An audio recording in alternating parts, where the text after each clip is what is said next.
Kami punya aplikasinya Mobile JKN. Mobil JKN. Ya, dengan Mobile JKN itu sebenarnya bisa dikatakan hampir seluruh pelayanan di kantor cabang itu bisa dilakukan secara mandiri. Nggak perlu ke kantor ya Pak? Nggak perlu ke kantor. Kalau berpikir positifnya sederhana gini. Jangan-jangan kita sehat karena doa-doa orang yang sakit yang kita bantu. Seperti itu kan. Bijaksana sekali itu Bunda. Kalau nunggaknya lama gimana? Saya sudah 5 tahun, 6 tahun gitu kan. Ada kasus seperti itu ya Pak ya? Oh banyak sekali. Ini juga ada kemudahan juga dari pemerintah untuk yang menunggak lebih dari 2 tahun. Peserta mandiri cukup bayar 2 tahun saja.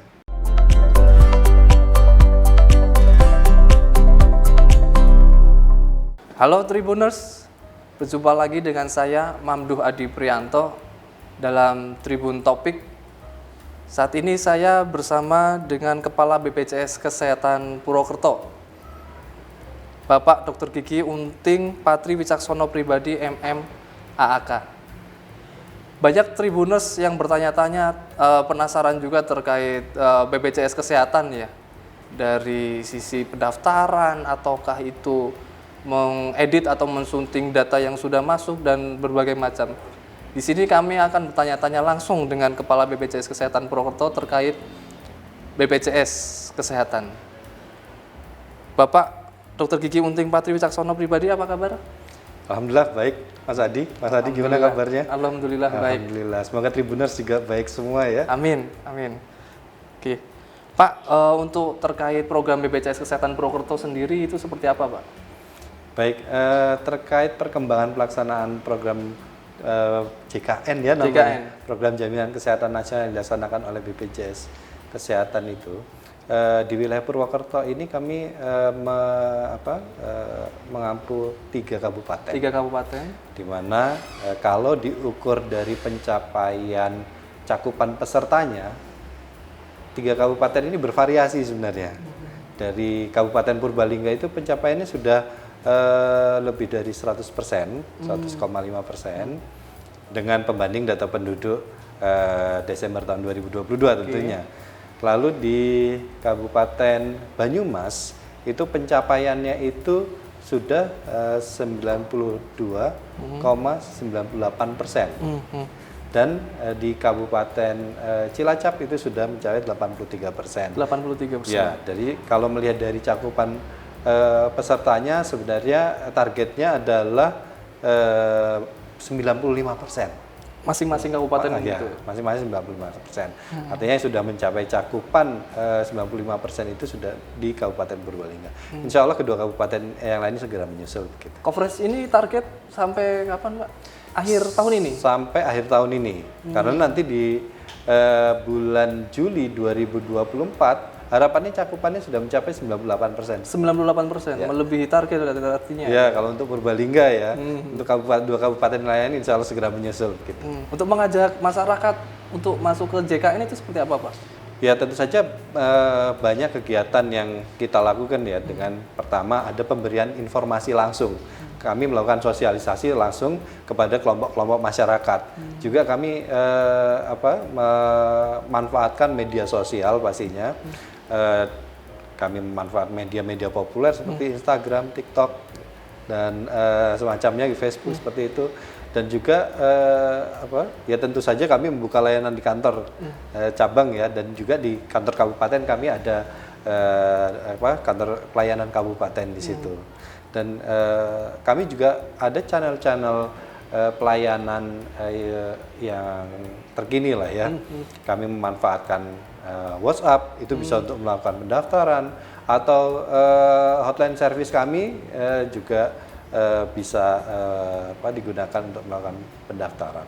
Seperti itu. Dan juga satu lagi adalah aplikasi. Kami punya aplikasinya Mobile JKN. Mobile JKN. Ya, dengan Mobile JKN itu sebenarnya bisa dikatakan hampir seluruh pelayanan di kantor cabang itu bisa dilakukan secara mandiri. Nggak perlu ke kantor ya Pak? Nggak perlu ke kantor sebenarnya seperti itu. Kita mau apa? Mau daftar, mau update alamat. Menyunting data bisa ya Pak? Bisa update alamat. Atau menginput data yang salah gitu ya? Datanya bisa, seperti itu. Lalu juga kita mau milih fasilitas kesehatan tingkat pertama pindah sendiri. Itu bisa. seperti itu. Artinya tadi cakupan wilayah di Cilacap kan itu kan wilayahnya luas itu Pak ya. Betul. Artinya itu ada daerah Majenang yang sisi barat itu yang mungkin memang jauh dari kantor BPJS Kesehatan yang ada di Cilacap Kota. Itu bisa memanfaatkan online itu ya Pak ya? Oh bisa, tentu saja bisa. Selain itu kami juga ada mobile customer service. Mobile customer service? Ya, namanya BPJS Keliling. Itu di Cilacap itu 2 kami turunkan itu setiap daerah mana hari. aja Pak? Mungkin ada tribunersnya yang mau tahu Pak? Jadi gantian sebenarnya. Sasaran kami biasanya pasar-pasar. Oh di pasar? Di pasar-pasar. Jadi itu gantian tiap hari itu berpindah secara merata. Itu untuk konsen daerah Cilacap, daerah wilayah mana? Iya, di seluruh Cilacap. Oh seluruh Cilacap ya? Namanya mobile itu ya Pak ya? Namanya BPJS Keliling. BPJS Keliling, itu yang pakai mobil. Itu untuk pendaftaran bisa di situ? Untuk pendaftaran bisa. Pembayaran? Kalau untuk pembayaran kami punya channel pembayaran itu banyak sekali, 696.000 seluruh Indonesia. Channel eksternal itu ya? Iya, channel eksternal. Mau bayarnya lewat mana sekarang? Apa yang terpikir di Tribuners? Saya mau bayar biasa, bayar pakai apa? Bisa. Misalnya mau ada Indomaret, ada Alfamart, itu bisa. Itu cash ya Pak, bisa ya Pak ya? Cash bisa. Mau lewat aplikasi e-commerce bisa. Mau e-wallet lalu juga kantor pos bisa. Pegadaian bisa, lewat bank apalagi ya bisa, lewat ATM. Jadi yang terpikir semua channel pembayaran populer di Indonesia itu bisa. Seperti itu. Jadi tidak perlu kantor BPJS Kesehatan untuk membayar karena malah tidak bisa. Seperti itu. Siap, ada channelnya tersendiri. Iya, karena itu mendekatkan. Sebenarnya konsep kami mendekatkan kepada masyarakat. Itu Tribuners, berarti pembuatan atau pendaftaran BPJS Kesehatan secara online sudah bisa dilakukan, pembayaran pun banyak channelnya, channel eksternal gitu ya Pak ya? Betul. Oke. Untuk yang tadi untuk menyunting atau mengubah data itu via online bisa ya Pak ya? Bisa, dengan aplikasi mobile JKN. Misalnya kita mau update data fase kesehatan tingkat pertama, atau mau nambah anak. Maksudnya nambah anak ini misalnya bukan ini ya, nambah data anak yang baru dilahirkan. Data anak yang baru dilahirkan, bukan menambah anak. Sudah ada. Atau anggota keluarga lain itu bisa. Siap. Ini pertanyaan dari Tribuners juga Pak. Kalau BPJS itu ini agak sedikit konyol juga sih. Tapi banyak yang ditanyakan juga, BPJS tidak pernah dipakai atau tidak pernah sakit lah. Itu apakah bisa dicairkan menjadi uang? Ini pertanyaan penting juga mungkin. Betul, ya. Bagaimana Pak penjelasannya? Ini banyak yang nanya seperti kalau nggak pernah dipakai bagaimana? Iya gitu. Konsep dari program JKN ini adalah gotong royong. Jadi yang sehat membantu yang sakit. Jadi konsepnya itu bukan tabungan ya, bukan tabungan kesehatan. Kalau tabungan kesehatan ini kumpul-kumpul, kalau ada kebutuhan diambil, itu berarti berkurang kan. Kalau tidak digunakan berarti bertambah. Seperti ini konsepnya adalah gotong royong.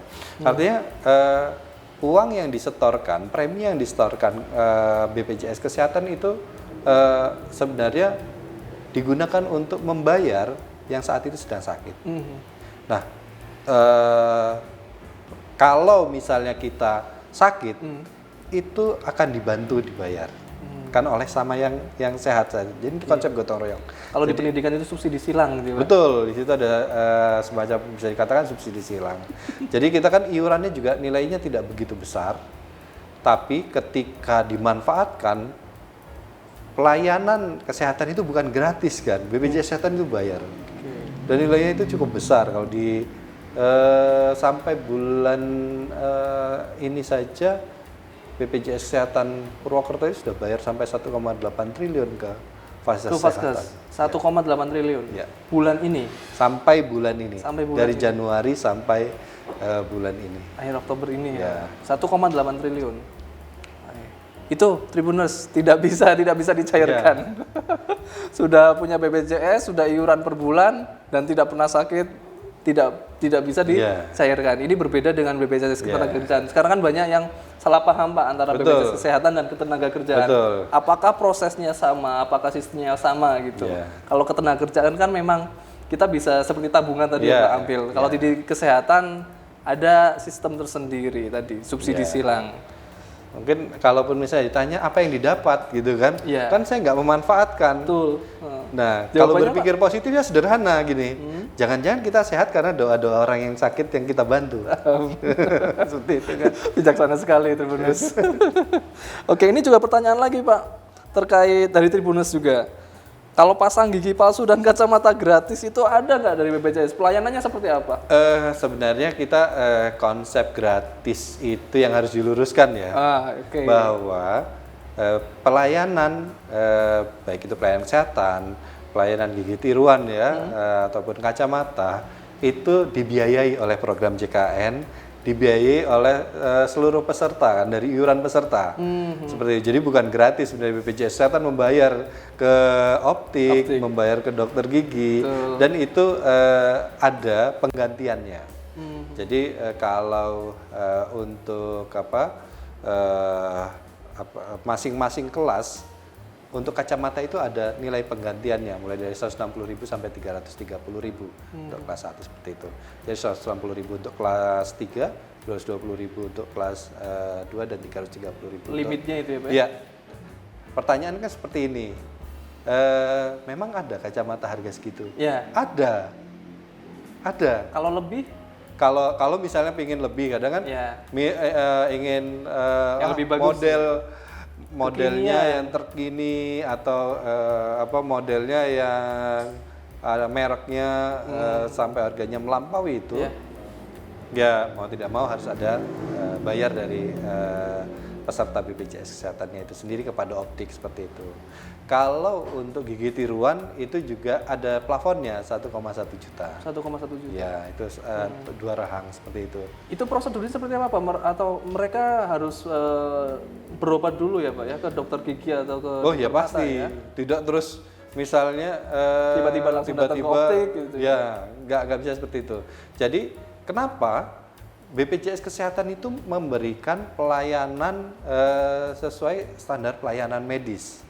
Standar pelayanan medis untuk mendapatkan kacamata harus ketemu dokter spesialis mata, lalu diperiksa, diukur kan visusnya berapa, kebutuhan kacamatanya itu minus berapa, min berapa, atau misalnya butuh seperti apa gitu kan. Dari situ maka dokter spesialis mata akan menulis resep kacamata dan resep kacamata ini dilegalisir, lalu ke optik yang bekerja sama dengan BPJS Kesehatan. Nanti bisa memilih kacamata di optik tersebut.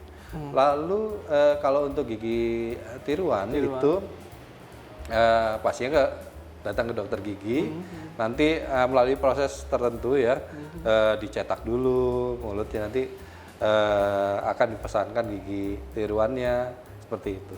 Oke. Kalau untuk pengobatan yang tidak ditanggung Pak, saat ini ada aturan baru kah Pak? Sebenarnya kalau untuk hal yang tidak ditanggung ini ada beberapa, belum ada perubahan sebenarnya. Contohnya misalnya tidak sesuai prosedur, pengobatan di luar negeri, lalu ada pengobatan akibat penyalahgunaan obat-obatan terlarang ya, atau narkotika seperti itu. Lalu ada usaha untuk mendapatkan anak, misalnya pengobatan untuk mendapatkan anak seperti itu.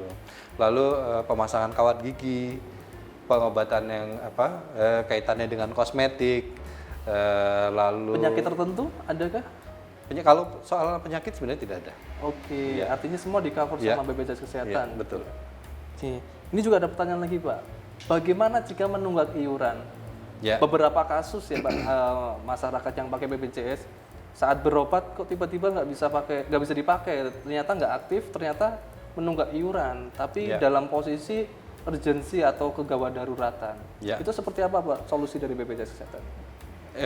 Khususnya untuk peserta mandiri ya, peserta mandiri yang bayar iurannya sendiri, karena ada peserta yang menunggak iuran, misalnya satu badan usaha nunggak iuran. Kalau peserta mandiri, ya tinggal dibayar tunggakannya, lalu langsung aktif itu, langsung bisa langsung digunakan, saat itu langsung bisa digunakan. Kalau kondisi gawat darurat bagaimana? Sebenarnya ada masa 3 kali 24 jam untuk menyelesaikan itu. 3 kali 24 jam? Jadi masuk rumah sakit, gawat darurat mungkin lagi nggak sempat gitu atau mungkin keluarga belum dihubungin, ada masa 3 kali 24 jam itu diselesaikan langsung bisa mengurus penjaminannya seperti itu. Kalau untuk badan usaha yang menunggak, kondisinya juga non aktif sebenarnya. Oke. Ya tinggal, tapi non aktifnya itu satu kantor gitu. Semuanya. Gimana kalau ada satu yang darurat gitu ya, Pak? darurat, ya harus melunasi satu kantor. Gitu. Jadi ya memang program ini sifatnya gotong royong ya. Harapannya memang tidak ada peserta yang menunggak seperti itu. Kalaupun menunggak bukan berarti tidak ada solusi. Lalu selanjutnya kalau menunggaknya lama gimana? Saya sudah 5 tahun, 6 tahun gitu kan. Ada kasus seperti itu ya Pak ya? Oh banyak sekali. Ini juga ada kemudahan juga dari pemerintah. Untuk yang menunggak lebih dari 2 tahun, peserta mandiri cukup bayar 2 tahun saja. 2 tahun? 24 bulan saja. Plus bulan berjalan gitu. Oke. Jadi kalau ada keringanan nih sebenarnya. Ada keringanan, ada pemutihan lah bisa dikatakan seperti itu. Itu khusus yang mandiri? Untuk peserta mandiri. Oke. Siap. Banyumas Purbalingga itu punya ciri khas ya Pak? Ini kaitannya juga dengan ketenaga kerjaan. Betul. Kalau Banyumas Purbalingga itu ada pekerjaan deres gula Jawa. Itu BPJS Kesehatan, itu kan banyak kejadian-kejadian itu ya Pak ya. Itu mungkin agak beririsan juga dengan BPJS Ketenagakerjaan. Kalau BPJS Kesehatan mungkin untuk pendekatannya seperti apa Pak untuk mereka-mereka itu? Ini ada local wisdom yang khusus mungkin dari daerah. Kalau BPJS Kesehatan sebenarnya tidak ada pendekatan khusus ya. Semua badan usaha perlakuannya sama. Oke. Semua badan usaha itu perlakuannya sama karena kewajibannya itu mendaftarkan pekerjanya. Jadi mendaftarkan dan menyetorkan iuran itu kewajiban seluruh badan usaha gitu. Jadi kami tidak ada perlakuan khusus pembedaan misalnya untuk yang penderes seperti apa. Kalaupun misalnya ada tenaga-tenaga waktu tertentu seperti itu, ya tentu kami bagaimana badan usahanya itu mendaftarkan.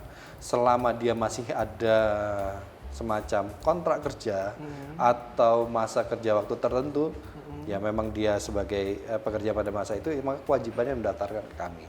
Tapi kalau misalnya sudah tidak bekerja di situ lagi, wajib melaporkan lagi ke kami bahwa ini sudah tidak bekerja lagi, seperti itu. Artinya BPJS Kesehatan juga harus cerewet ya Pak untuk badan usaha Pak, iya, agar mendaftarkan pegawainya atau pekerjanya itu ya Pak. Oh ya itu pasti itu semua harus dicereweti kalau misalnya. Itu kerjasama dengan Pemkab seperti apa Pak? Jadi hubungan kami sebenarnya untuk menaikkan coverage nih ya. Khususnya untuk badan usaha ya. Kalau untuk badan usaha itu kami ada mekanisme pengawasan pemeriksaan kepatuhan namanya.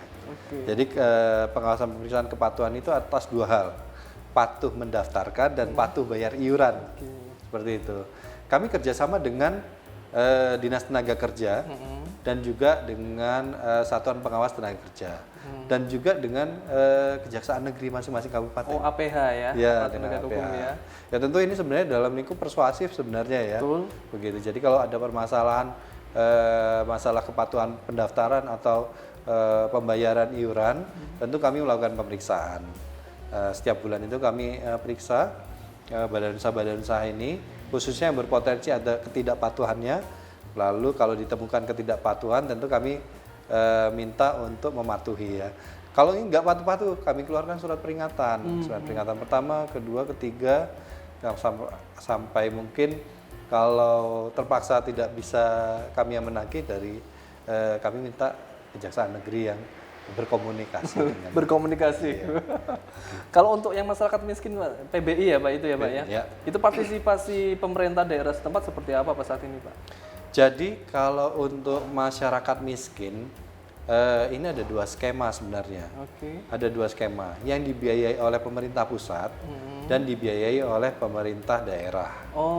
Ini ada 2. Ini beda mekanismenya, mirip-mirip tapi beda. Kalau yang dibiayai oleh pemerintah pusat, PBI APBN namanya. Nah, mekanismenya adalah pendataan itu melalui aparat desa. Ada TKSK di situ, nanti dilaporkan ke Dinas Sosial. Nanti Dinas Sosial setiap bulan mengusulkan ke Kementerian Sosial. Nanti Kementerian Sosial setiap bulan itu terbit SK Menteri Sosial, daftar nama-nama penerima bantuan iuran. Jadi ada daftar nama yang masuk, ada daftar yang keluar seperti itu. Setiap bulan itu dinamis. Yang keluar itu karena sudah keluar dari garis kemiskinan mungkin ya Pak ya? Iya, jadi kalau dapat pekerjaan, otomatis teridentifikasi di situ. Oh iya, siap. Karena artinya datanya ketat itu Pak? Oh ketat, jadi ada komunikasi juga dengan BPJS Tenaga Kerjaan ya. Kementerian Sosial itu minta data juga dari BPJS Tenaga Kerja untuk menyandingkan, membandingkan, memadankan gitu kan. Oh ini sudah dapat pekerjaan nih, maka dikeluarkan seperti itu. Diganti sama yang memang usulan dari Dinas Sosial melalui masyarakat miskin seperti itu. Itu untuk yang penerima bantuan iuran yang APBN. APBN. Kalau ada yang dibiayai oleh pemerintah daerah, jadi penerima APBD Bang ya? APBD. Nah, kalau ini melalui Dinas Kesehatan. Jadi datanya melalui Dinas Kesehatan menyampaikan ke kami di cabang. Nah, sama setiap bulan ada yang keluar, ada yang masuk seperti itu. Artinya masyarakat miskin pun itu tidak mengajukan atau pendaftaran itu nanti akan diajukan oleh pihak setempat ya Pak ya? Betul. Atau dinas setempat ya, pejabat setempat. Betul, ya.